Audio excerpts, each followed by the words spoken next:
and reminding us that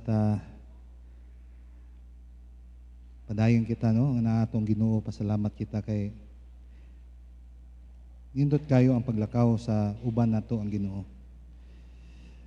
And this morning magantos na sa to ang mga challenges karon, which is ang ato ang pagpintal, but still we are so thankful that in the midst of this ingon pa pwede na daw tamnan og sayote, sayote. Temporary raman ni siya, dili man na siya permanent na nasa atong atubangan karon, but makapadayon kita sa pagsimba sa atong Ginoo. Now dili na kita magabasa sa atong passage, but ato nagibasa earlier just to save time. Kaya medyo taas-taas gamay ni ang ako ang i-share kaninyo. And this morning we are going to take a look at Antichrist. Antichrist nga makita nato diri sa atong passage. Now, kung atong pagalantahon in general, ang mga tao are so intrigued or naa sila have this idea may tungod sa pagtapos sa kalibutan. And with that idea nga there is this what we call end of the world, even ang Hollywood has been fascinated may tungod ini. And sa pipila ka mga nilabay nga tuig, nakita yung mga nakita nga mga salida siguro. For us, nakakuan kita anang the day after tomorrow.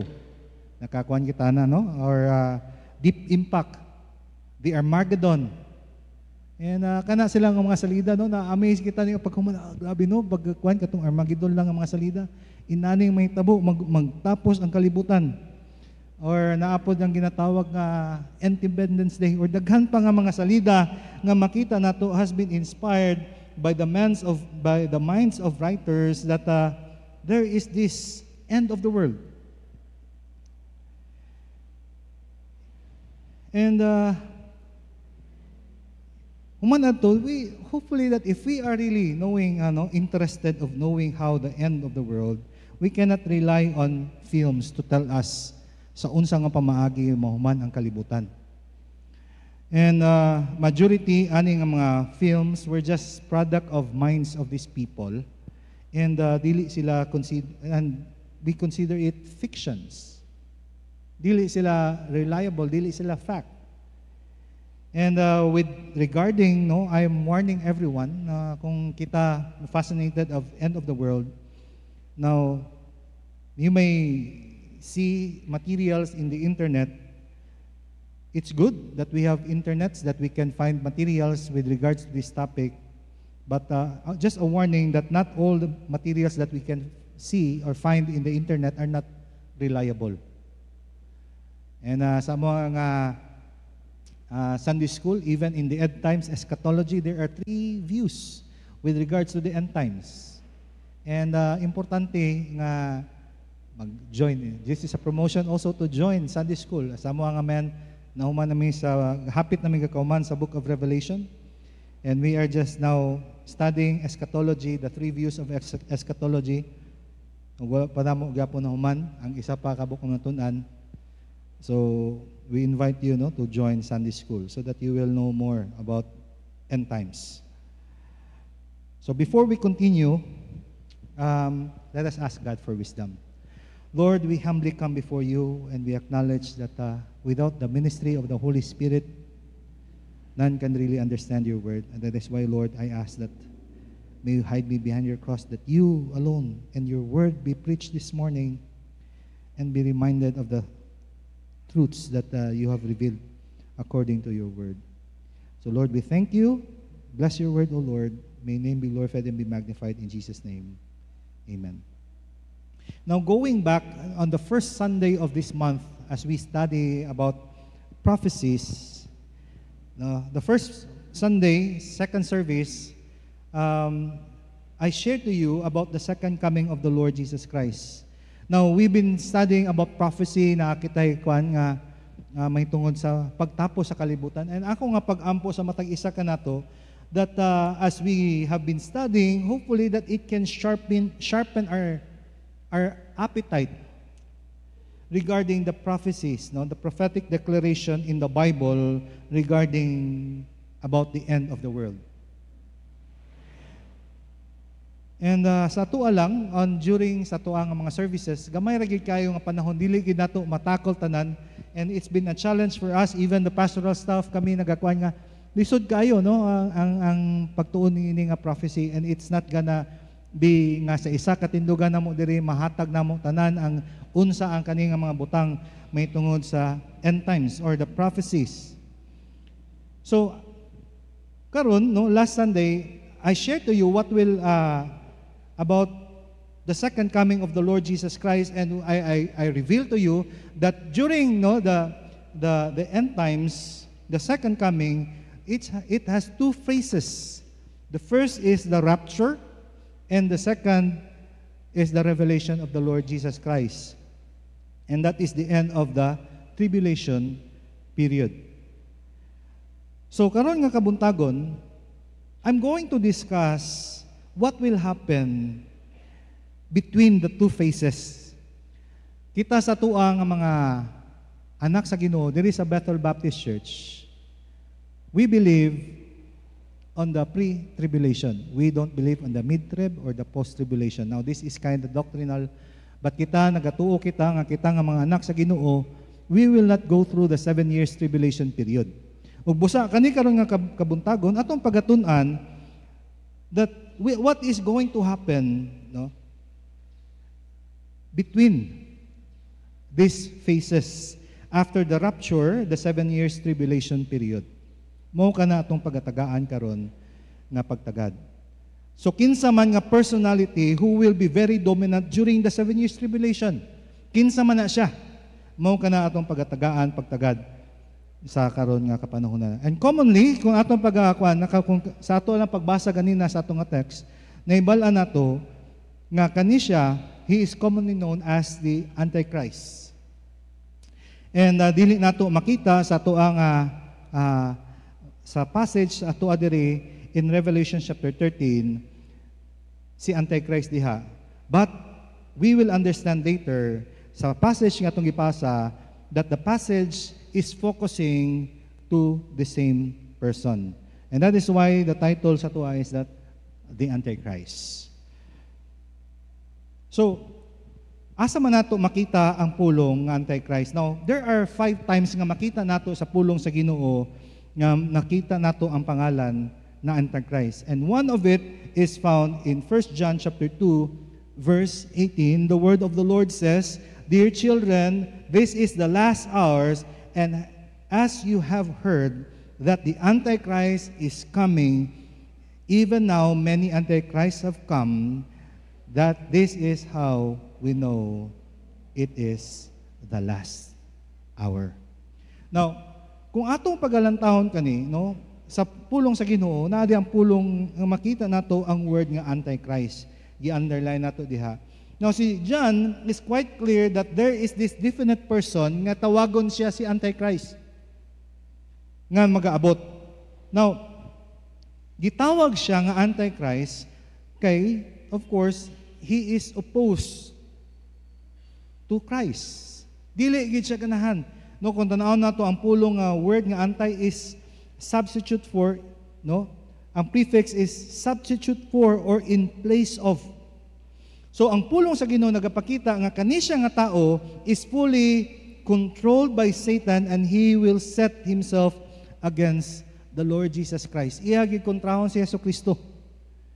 Daghan nga mga Bible scholar nag-agree sila that this title is very significant specifically for the Jew. Kay sa ilaha nga panglantaw, sa una mangud nga kapanahunan, sa pag-ani ni Jesucristo, wala sila nagtuo. Kay wala nag-align sa ilaha nga paglantaw with regards to the Lord Jesus Christ nga sa ilaha nga political nila nga paglantaw. So they have rejected the Lord Jesus Christ who was crucified because it doesn't fit to their idea sa ilang panglantaw nga, di man na si Jesus Christ. Silingan man na namo. Nga gikan man na siya sa mubo nga gigikanan. And he could not be our deliverer. And that is why when Antichrist will come, this copycat, they will finally accept the Antichrist, who is called the Antichrist. Now this morning, let's take a look at some significant biblical description about this Antichrist. So the description of Antichrist, mo lang ka na atong pagalantawon. Una sa tanan, one of the biblical description about the Antichrist is first is that his ascent to leadership. His ascent to leadership. Going back to our passage in Revelation chapter 13, the word of the Lord says in Revelation chapter 13 verse 1 and 2, the dragon stood the shore of the sea, and I saw the beast coming out of the sea. He had 10 horns and 7 heads, with 10 crowns on his horns, and each had a blasphemous name. The beast I saw resembled a leopard, but had feet like those of a bear, and a mouth like that of a lion. The dragon gave the beast his power and his throne and great authority. So, una, atong identify, kinsa man ang dragon. Who is the dragon that is mentioned diri?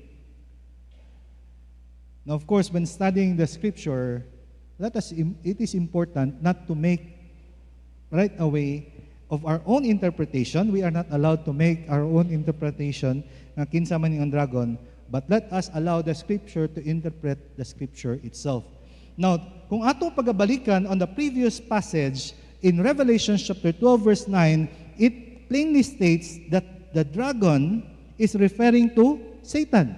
Because as the word of the Lord says, the great dragon was hurled down, that ancient, who? Serpent. Kinsa man ang serpent, diha nga gi-mention, it is Satan. No? It is called the serpent, the devil or Satan, who leads the whole world astray. He was hurled to the earth, and his angel with him. So, what was mentioned, ang dragon nga gi-mention diha sa chapter 13 was Satan. Then, we have also the reference of the dragon stood at the shore of the sea. Now, ang pulong sa Ginoo, gagapakita dira unsa man ni ang sea gina-refer diri. Unsa man ning dagat. Now, in Revelation chapter 17 verse 15, ang dagat nag-represent about the multitudes of people. Kani mga katawhan. Kani mga tawhan. The angels said, the water I saw where the prostitutes sit are people, multitudes, nations, and language. So, kani siya ang dragon, no? Naa sila, nagatindog by the sea. Uban, he was standing about the multitudes of people, wala sa dagat. And thirdly, makita nato sa itong passage was, as Revelation chapter 13 verse 2, I saw the beast. Now, we have interpreted the dragon. Who is the dragon? It is Satan. Kani karon ang ikatulo diri makita nato nga gi-mention diri, this is where the beast who is coming. The beast who is coming out of the sea, the multitudes of people. This is now the direct reference to our study, which is Antichrist. Rather than being called Antichrist, diri refer siya as the beast. Which nga gigamit diri sa pulong sa original, ang pulong diri nga gigamit is he is a greedy, harmful, and a wild animal. Ug mo kani ang picture nga gipakita that is opposed to the Gentile character of the Lord Jesus Christ, that Jesus Christ is described as the Lamb of God. But here, he was the beast. So sa atong nga passage, in Revelations chapter 13, makita sa nato diha, nga gi-describe diri as opposed to the Lord Jesus Christ, the Lamb of God. Now in Revelation, unsa man ang describe sa iya? He has 10 horns, 7 heads, 10 crowns, and also his head, no? Each head a blasphemous name, resembled a leopard, but had feet like those of a bear and a mouth like a lion. Now, unsa man na siya? Asa man na nato makita? Now, for some who studies the book of Revelation, to some siguro na mga Bible school students, and to some who are studying the word of the Lord, they could immediately, siguro kaning nga mga pulong, kay kung atong pagalantawon kana kinsa man na siya ang gikuan diha nga ang leopard, ang bear nga gi-describe diha, the beast I saw resembled to a leopard, but like a feet like those of a bear, and a mouth like that of a lion. We can resemble that, or we could connect that to the book of Daniel, which is found in Daniel chapter 7, when Daniel had a vision about the four beasts representing to the world empire. So, dito balik sa chapter 7, si Daniel, he had this vision. In Daniel chapter 7, verse 7 to 8, ingon diha ni Daniel, after that, in my vision at night, I looked, and there before me was the fourth beast, terrifying and frightening and very powerful. It had a large iron teeth. It crushed and devoured its victim and trampled under foot whatever was left. It was different from all former beasts. Now take note of this, former beast. Kasi Daniel, naghatag siya description about four beasts. Now, kanay atong gibasa, he was describing the fourth beast, and later on we will see what are the fourth beasts that Daniel described. While I was thinking about the horns, there before me was another horn, a little one, which came up among them, and three of the first horn were uprooted before it. This horn had eye like the eye of a human, being in a mouth like spoke boastfully. So, reminder, di ba, nga akong giingon kanina, si Daniel, naa siya nakita nga vision. Here in chapter 7, he was describing the beast in the vision nga gipakita kaniya. So, describe niya ang four beasts. It represents the world empire. Una, atong pagabalikan, kinsa man ni ang una nga beast nga ipakita, which is found in Daniel chapter 7 verse 4. Di na nako ibutang diha. In Daniel chapter 7 verse 4, you can look at in your Bibles. Nakita niya una nga description in Daniel chapter 7 verse 4, the first was like a lion, and it had the wings of an angel. I watched until its wings were torn off, and it was lifted from the ground so that it stood on 1 or 2 feet like a human being, and the mind of human was given to it. So number one, nga gipakita nakita ni Daniel was the lion. It represents the Babylonian Empire. So sa pagtanaw ni Daniel, he watches the wings torn off the beast. And the creature stood erect, nga duara ang iyang tiil was like a human. So the angel who interpreted the dreams giingnan si Daniel nga kani sila, the four beasts of the four kings will rise from the earth. In verse 17. So the first beast represents of King Nebuchadnezzar of Babylon. It rises to a human-like status, reflects Nebuchadnezzar's deliverance from a beastly existence and his insight into a true nature of God. Second, nga gipakita diya in verse 5 was, it says there, and there before me was the second beast, which looked like a bear.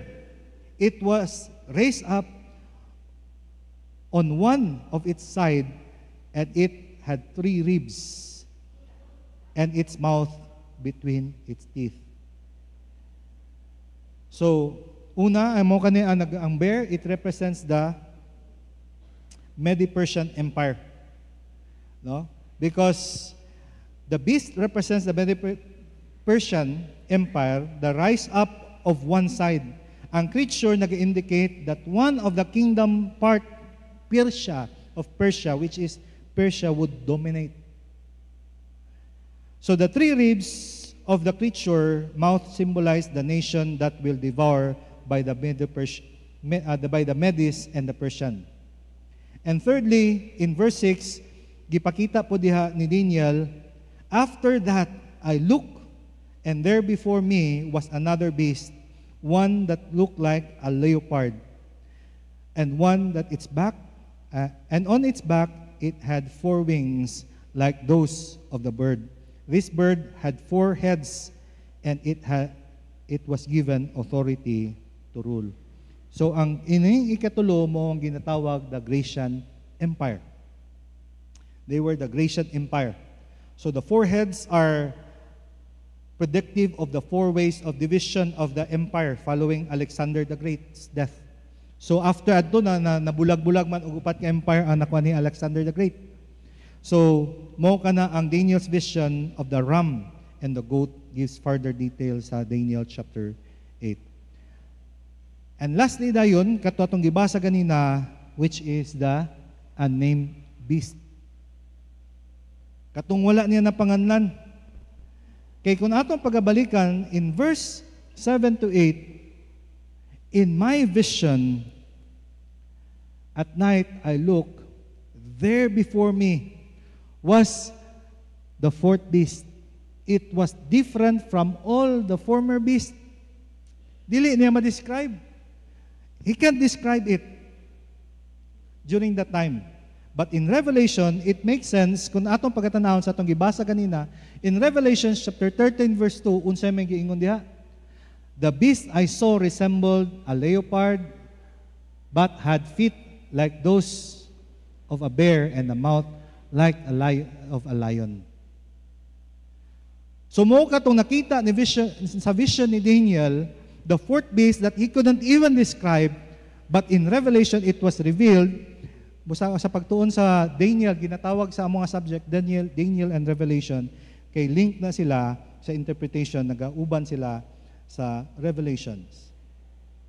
So, that is, nga makita nato gibalikan sa Daniel, nagapakita dito sa the unnamed beast. So, now we have the better idea, no, about kinsa man ni ang beast, the appearance of the beast, a combination of a leopard, a bear, and a lion. So si Daniel, sa iyang pagkakita sa vision, he was confused. It's so hard. Unsa man ni nga vision? Di na ako masabtan, di na ako makita unsa man ni buot pasabot niini. And that is why God graciously responded to him as he asked for wisdom unsa man kani ang kaninga vision. In Daniel chapter 7 verse 23 to 25, God graciously responded and explained it to him. Allow me to read. He gave me this explanation. The 4th beast is the 4th kingdom that will appear on earth. It will be different from all the other kingdoms, and it will devour the whole earth, trampling it down and crushing it. The 10 horns are like 10 kings who will come from this kingdom. After them, another king will arise, different from the earlier ones. He will subdue the 3 kings. He will speak against the Most High and oppose his saints and try to change the set times of law. The saint will hand it over to him from a half a time.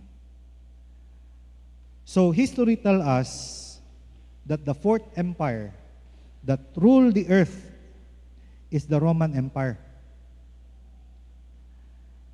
Sa vision ni John in Revelation about the beast having the appearance of leopard, feet like a bear, and mouth like a lion, it gives us the idea na kani ang Roman Empire possess the combination of strength of the first empire. Pero ang book of Daniel and Revelation, we find the reference of the 10 horns.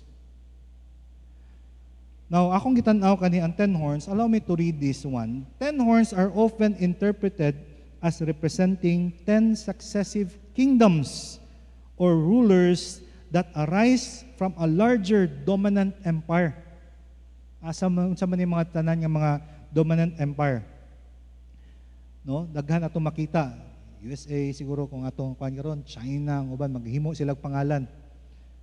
But for me, di na ako makuan karon kung kinsa man ang mga dominant empires. Pero kung atong pagatan-aon sa context of Daniel and Revelation, this empire is typically understood to be the Roman Empire, according to the context of Daniel and Revelation. This will happen in what the Bible scholar refer to revive. It is called the revived Roman Empire.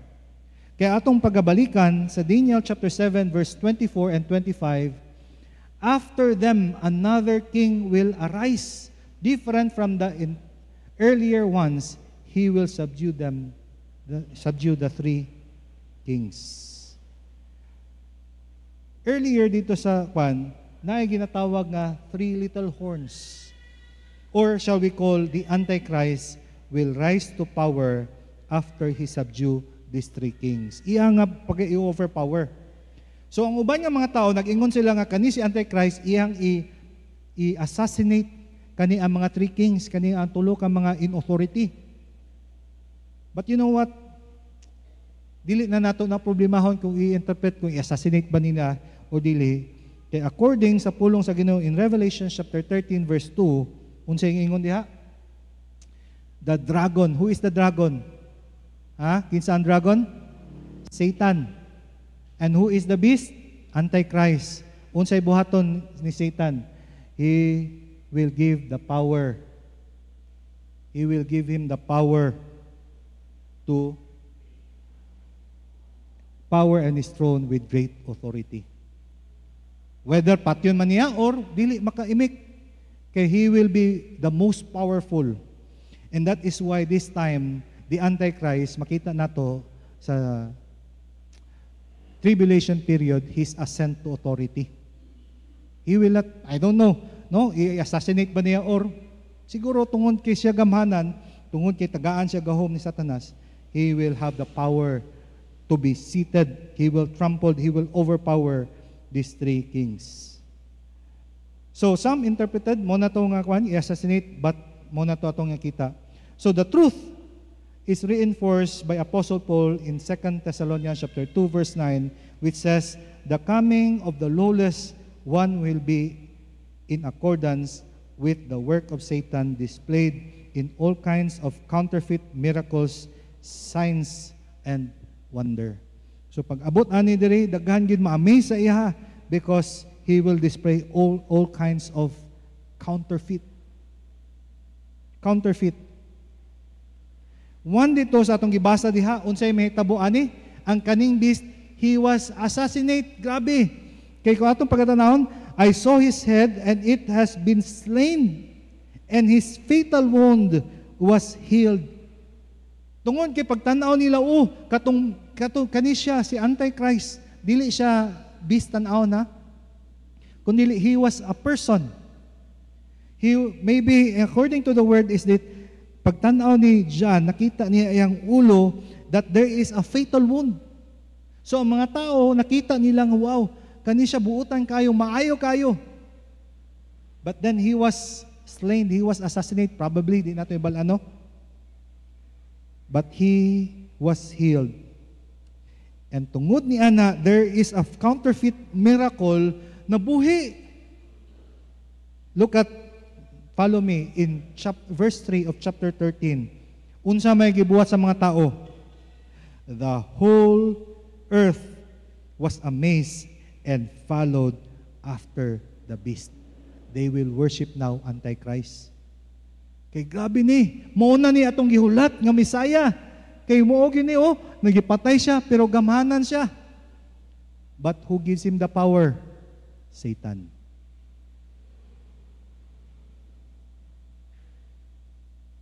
So the question is that, when can we see the reality of the revived Roman Empire? Kanus amang ka ning revived Roman Empire? You know what? There are many scholars of the prophecy. They agree that the revived Roman Empire, it's starting to exist today. Because going back in 2020, nagihimo nila nga gitawag nila nga EEC. It's called European Economic Community. And they introduced the euro currency. And they come to a conclusion because of a geographical area of the presence of EEC Union is covered some area of a former Roman Empire, only much larger and stronger than before. So mag-uba na sila, ang kana sila sa European countries, kusog na kay sila.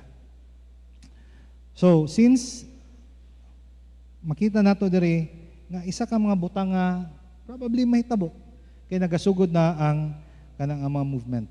But wala ko nagiingon nga magbalik ng Ginoo. Ang ato lang ginatan-awon ang in-between tribulation period. Because the rapture, wala man nato makita sa pulong sa Ginoo kung kanus Pero atong ginatun-an karon what happened during the 7 years tribulation. Ang mao ang pag-rise ni Antichrist dito na makikita. Now, not only the ascent of authority ni Antichrist, but also another significant authority during the tribulation period, that he will reign throughout the world. His reign, his universal reign. So after the reign of in history, there was Romulus Augustulus in September 476 AD. Nag-end kani ang last empire of Rome. Ug daghan nga mga tao after sa reign ni Augustulus, daghan gusto nga mag-reign sama sa iyaha. They attempted but they never succeed. They failed in that to rule the world again. But the Bible talks about the coming world ruler in the person of Antichrist. But you know what? When that thing, kana siya nga butang mahitabo gali na balik, once that person begins to rule the world again, his reign could be described in 3 ways. Tulo ka butang. During his universal reign, tulog ang may tabo niya na. Una is that there will be one world government. Isa lang ang magamando sa tibok kalibutan. The biggest, ingon pa sa mga Bible scholar, they agree that the biggest opportunity of Antichrist to enter the political scene and dominate the world will happen after the rapture. After the rapture. Kaya nga naman, magkagubot. Gubot mo yun ang kalibutan. Siguro ang ilaha nga mga head of states, kay Kristiyano ba, o na mga uban nga mga tao na in a special position, gubot sila kaya wala man. So tungod niya na sa kagubot, sa chaos of some of the leaders nga nawala diha, and millions of people suddenly disappear, there will be this, what we call a charismatic leader. Magtunga din na siya with this occasion, and he will comfort and he will calm the minds of people. And that is one of, to some they say, it would be the logical explanation kung kanus ang magtunga si Antichrist. Karon pa lang ang mga tao nagahimo sila nga kani si Trump mo'y Antichrist, or kani gahimo na sila og ilang nga mga own. But you know what? As to some mga scholars nga magtunga si Antichrist, it will be after the rapture. Dili sa karon nga present age. Because we believe on the pre-tribulation. Going back to our text in verses 5 to 6, ingon pa diha, the beast was given the mouth to utter proud words and blasphemous, and exercise his authority for 42 months. He opened his mouth to blaspheme God and slander his name in his dwelling places, and those who live in heaven, So almost all dictators the world has seen were great speakers. But today, if crises like global terrorism, genocides, or pandemic can get the attention of the United Nations. Di ba? Kung na yung mga kagubot ang United Nations. So how much more ang pagkawala sa mga tao? Millions of people. How much more? Di ba? Kung nawala lang lugar, ganina kapag kuha na ko, gamay naman, basig kami na lang magsimba ba, kay gamay pa mga tao ganina. Nag-rapture naman. Pero kung daghan, majority sa mga tao, namingaw lang kalit. Kinsa man, di ba? So makita lang na ito nga, naagi something mag-govern dayon, kay daghan man nga wala. So something impossible can be possible. And we'll consider ang isa ka statement ni Paul Henry Spaak, Secretary General of the United Nations from 1957 to 1961. Ingon ni Paul Henry Spaak, this is what he said: "We do not want another committee. We have too many already. What we want is a man of sufficient stature to hold the allegiance to all people and to lift us up out of economy, morass into which we are sinking. Send us such a man, and whether he be God or devil, we will what? Receive him." So, di na sila ganahan o kinsa pa. Isa lang. Ngayon may isa lang. Kuyaw kay ba? Ginoo ba? Or ang si Satanas? Amo siyang dawaton. And this is one of the people of United Nations na nakita nila nga di na magkuhan. Isa na lang. One governance. And later on, tanaw na ito na yung mga movement karon nga pagabuhaton nila. Secondly, not only nga during the universal nga reign, not only one government but also one world economy. There will be one world economy. Now, kabalo na ta anang mark of the beast. It's very familiar to us, no? Ang mark of the beast, which is ingon nato 666. In Revelation chapter 13 verse 16 to 17, ang pulong sa Ginoo ningon, "He also forced everyone, small and great, rich and poor, free and slave, to receive the mark on his right hand or on his forehead, so that no one could buy or sell unless he had the mark, which is the name of the beast or the number of his name." During the reign, the universal reign of Antichrist, sugod na magpamarka. Na atong pandemic, ang mga tao naging una, dili may magpa-butangan na kay mark of the beast na, dili pa to siya. But kabalo na mo unsay may tabo, kay katong sa pandemic, kung wala mo yung vaccine card, dili mo kasulod og kay sano. Ngayon mo, imposible sad, naitindahan mo palit. Di naman mong biligya sa imuhang sari-sari store ugma kung wala kay marka. Aman imong tatakbe, di ba? 7-Eleven gali, nanatoy kuhan kay di daw siya kapalit sa 7-Eleven, ipangita siya og mark vaccine card. But during this time, during the universal reign of Antichrist, kung mabilin ka sa tribulation, wala kay Kristo sa imong kinabuhi, wala kay tatak na 666, mark of the beast, not the 666. Kaya nanay nagpatato-tato og 666 na. Wala kay mark of the beast, you can never buy anything. Pastor, imposible na kay dagan ngali karon nga kuan katong ingon nato nga sa government nga gihimo universal ID. Na uban nga mga churches dito sa bukid ga-struggle ang taga kuan kaning register sa ni tawag ani nato sa kuan nga sa ka ID unsay kuan ani. Okay, kamo nakabalo. Hindi na ko badunggan yung kuan.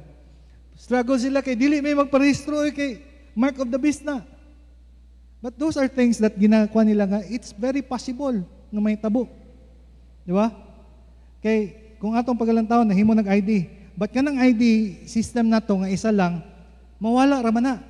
Mag-abot ang panahon dayon nga like for example kana mga credit cards, mga kwan, those are naka-attach ana mga IDs, mga numbers ato mga bank accounts. Now, however, there are two major problems sa mga cards, di ba? Ang cards kay pwede kawaton, mawala nato. But if you have embedded a chip sa imuha nga panglawas, ang chip, na karon, sugod na naman ang chip sa uban nga mga nasod, na mga microchip sa ilang mga lawas. Kay tapulan na sila, kay dala silang yabi, so na chip, ang kwan silang purtan, anaw na nila ilang kwan, mga kamot, abri na ilang balay, palit sila sa tindahan, chip na lang. And if you are going to look at that in the internet, you can find other places nga naanay mga tatak nila, microchip sa ilang mga panglawas. So dili na mga ID card, dili pa na siya mao.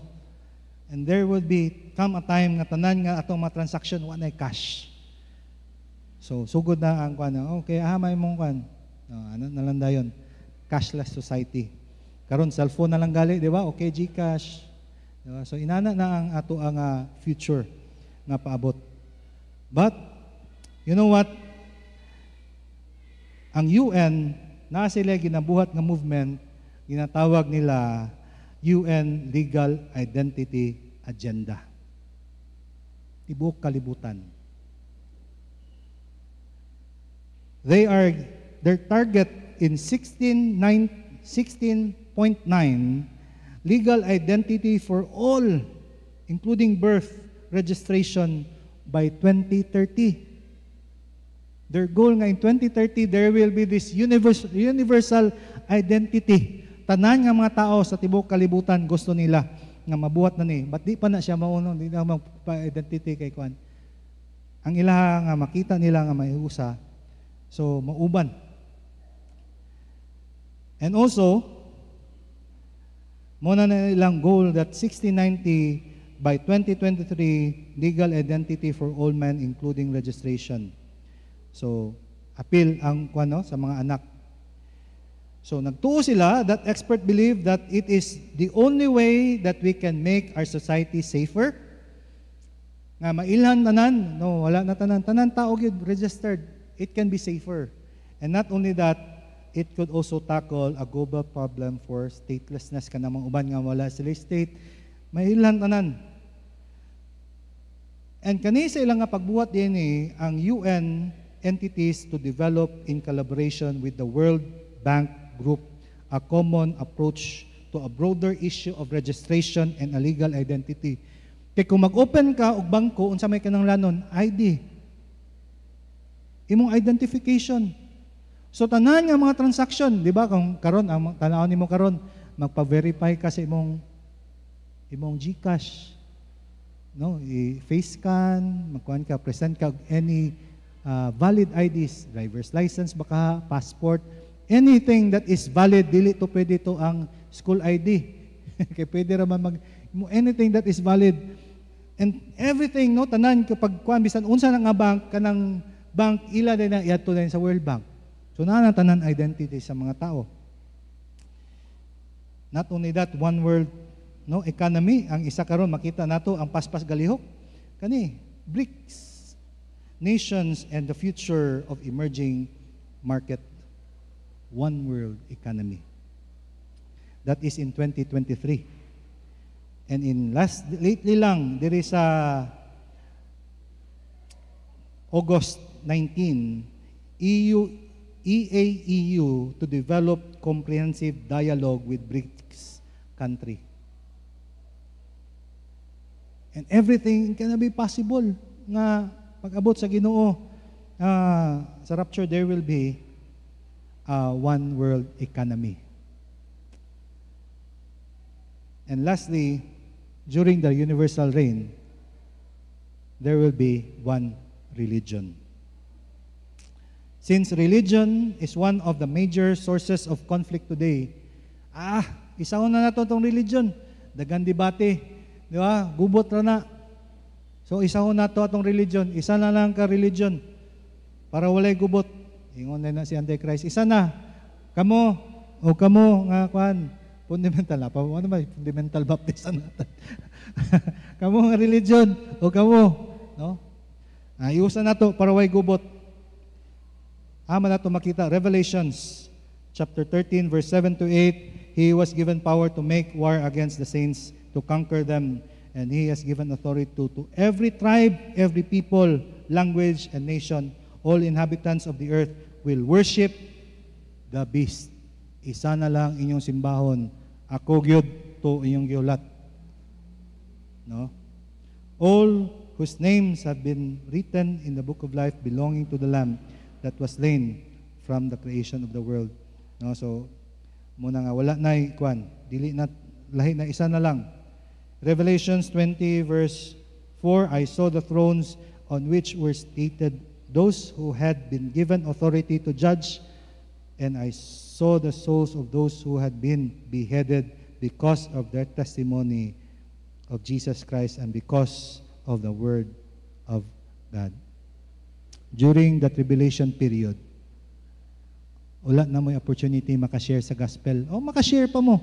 Kung dili manggali mo, kung during in the earthly, when the gospel has been preached, og nagulat, wala pa man nagbalik ang Ginoo, dili sa, ulatan lang sa nako.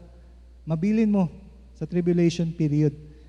And probably, mo yun nga, the opportunity for you, nga, muna to, ang wala sila na nagtuo during the church, the grace period. Nabilin sila, they come to believe on the Lord Jesus Christ. And during this time, it's gonna be hard. Dili sila magpatatak, they will be beheaded. No, they will be beheaded. And then, because they didn't worship the beast, they will be beheaded. Muna ang ingon diya sa verse 4 of Revelation chapter 20. Because of their testimony for Jesus Christ. Lisod sa ilaha. Now, evidently, Antichrist will demand worship from the people of the world. So, if you don't want to be marked as a sign of your loyalty to the beast or the Antichrist, you will suffer death. However, if you get the mark of the beast, there will be no salvation for you during the tribulation period. Busa, ang pulong sa Ginoo nag-ingon in Proverbs, Acts chapter 4 verse 12, salvation is found in no one else, for there is no other name under heaven given to man by which we must be saved. Igsuon kung aniya ka karon nagatuo ka nga ikaw kay nagasimba ka diri sa Bethel Baptist Church, maluwas ka, igsuon dili. We are here to gather to worship God, but that does not give you the ticket to go to heaven. Nagatuon kita ni ini para dili kahadlokon, kundi we must realign our perspective nga kung sa atong mayong buhat madawat kita sa Ginoo, dili. That there is this coming judgment of those people who do not trust on the finished work of the Lord Jesus Christ. Na ay umaabot nga paghukom. Sama ra na gyapon sa time ni Noah. Kato nakakita nga naga-build og ark si Noah. Sige siya painumdum sa mga tao na ay coming a judgment. Believe on God. Turn back to God. Wala may baha nga, desert ni, walay ulan gali, pila ka tuig. So it is gapo mag-ingon ang mga tao karon nga, kung sa among balik ang Ginoo, dugay naman na, pila na mga pastor ang mga nadunggan, nagwali sa about sa pagbalik sa Ginoo. Wala man, siguro, and a lot of people would turn away from God. But I tell you for sure, the Lord is coming back. Kung naa ka karon diri, wala ka kadawat kay Yesu Kristo, I invite you, turn to God. Admit that you're a sinner. Ask for forgiveness from your sin and accept Jesus Christ as your Lord and Savior and make Him the Lord of your life. Kung ikaw sad isa ka Kristohanon, gidawat na nimo si Yesu Kristo, igsuon.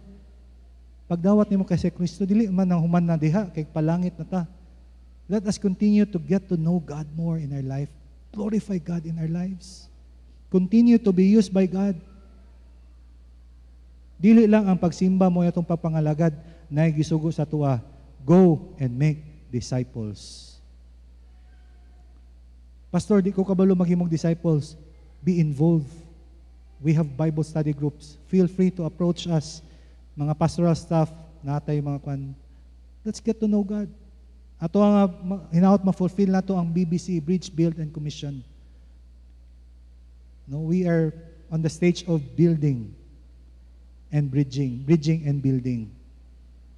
Maybe in the future, we could have commission. Nanay uban gina-commission nato. Igsuon, no? Ganina sa mua, nagahisgot sila nga, unsaon na lang itong wala nakadungog. No? We are concerned on people katong uban na dito sa bukid, wala pa ginakadungog. Pero ang imo nga office mate baka ha, ang imo nga classmate, imo ba nang ingnan? Diba? So kung asa ka gibutang sa Ginoo, gitawag ka sa Ginoo nga ikaw mahimo og salt and light. Imong mga estudyante, kung teacher ka, imong mga ka-acquaintances, it's high time for us to tell them about the coming end. We don't know when, but I know for sure the Lord is coming. Kaya kung dili sila makadungog sa pulong sa Ginoo, makaingon gud sila pag-abot. Nawala laman to kalit si Juan, wala nagig. O dito na baka sila sa, you know, I was attending isa ka service, funeral service. The word that always repeating nga ako madunggan, hinaot unta Ginoo nga imong dawaton siya.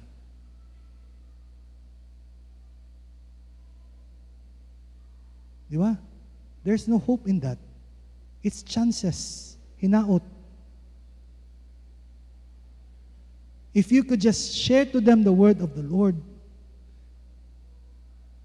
there is no hinaot because we have the assurance of the word of God. Because there is no other name under heaven given to man by which we must be saved. When a person comes to know the Lord Jesus Christ as his Lord and personal Savior, the word of the Lord, you are his children, and his promise for you that we will be with him. Amen? Now, igsuon nga tagaan na itong pagtagad, no? Ang pag-abot. Bisan man nga, dili na mag-ambisyon og daghan, you could just commit. Isa nimo ka amigo or amiga ba nimo nga siya makaila sa Ginoo. Nga hinaut pod nga kana imong amiga nga imong matudluan nga makaila sa Ginoo, siya pod yapon buhaton gyapon. Inana lang. And that is discipleship. Go and make disciple. We just want to teach people nga dili lang kami mga pastor among trabaho para mag-abot sa mga kalag. We are to equip the saints to do the work of the ministry. Ephesians. Magaampo kita. Amahan na mo nga langit nun, Ginoo. Salamat ani imong pulong. Nga naagid umaabot nga panahon nga magatudlo og sukwahi diha kanimo. And that will be in the tribulation period. But we are so grateful for this time that you have not yet returned because we have the opportunity to get to know you and have the opportunity to share to people na wala pa nakaila diha kanimo. Ginoo, tagaay kami Ginoo og more love for people who haven't known you. Iluoy sila Ginoo kung mag-abot ang panahon sila dili man yamo Ginoo, dili sila uban dito sa imong andam nga lugar. Lord, I pray that may you bless your word. Nga kaniya mong pagtuon sa pagtapos sa kalibutan, pag ilan na mo nga naani si Antichrist. These things are true because it is found in your word. Minaot Ginoo nga dili lang kani mahimo nga isa ka pagtulunan lang. But we will be challenged that there is this great work ahead of us. Nga kami Ginoo mahimo nga kabahin sa imong buluhaton sa pagpadayag sa imong nga pangalan kay walay lain Ginoo nga pangalan nga ang tao maluwas kundi pinaagi lang sa ngalan ni Jesucristo. We thank you Lord for your word.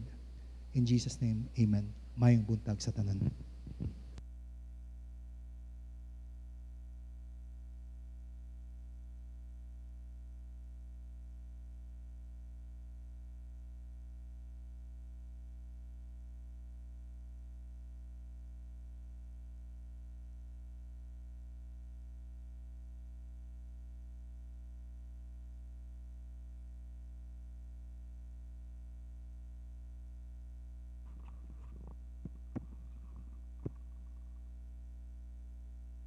Everybody say amen.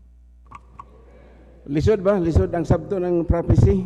That's revelation, but we have to know what's ahead of us. Alam mo